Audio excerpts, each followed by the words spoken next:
அம்மாட பேர் என்ன? சுந்தரி. சுந்தரி. சுந்தரி. அம்மா பொத்துவில் இருக்கிறா. கடந்த ஞாயிற்றுக்கிழமை ஆராதனைக்கு அம்மா வரும்போது, போன ஞாயிற்றுக்கிழமை என்ன, அவராலே சுவாசிக்க முடியாதபடி மிகுந்த அஸ்மா தாக்கத்தினாலே அவர் வந்திருந்தார். அவரிடத்துல கேட்டபோது எவ்வளோ காலம் அம்மா அந்த அஸ்மா இருந்தது? இந்த முறை 2 வருஷம். 2 வருஷம். 2 வருஷம், 2 ஆண்டுகள் அஸ்மா. அந்த அந்த கடந்த 2 வாரங்களும் நீங்கள் படுக்க முடியலைன்னு சொன்னீங்களே, கையெடுங்க. ஒரு கிழமை ஒரு கிழமை என்ன நடந்தது? இருமல் தொடர்ந்து நடந்தது. இங்கே வந்து பிறகு இரவில் படுத்துனீங்களா? இல்லை, ஒரு வாரமாக உங்களுக்கு நீங்கள் படுக்கவே முடியலை.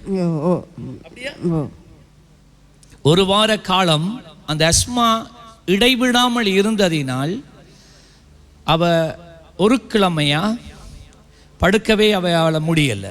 நான் சொல்கிறேன் சரி? சரி. போன ஞாயிற்றுக்கிழமை இங்கே ஆராதனைக்கு வந்து அவைக்காக ஜெபிக்கப்பட்டது. பிறகு என்னம்மா நடந்தது உங்களுக்கு? அஸ்மா எத்தனை மணிக்கு நின்றுச்சு?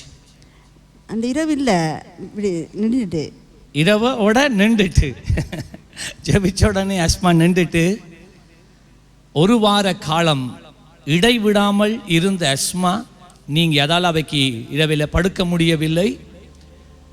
ஞாயிற்றுக்கிழமை அவைக்கு ஜெபித்ததோட யார் சுகம் தந்தது?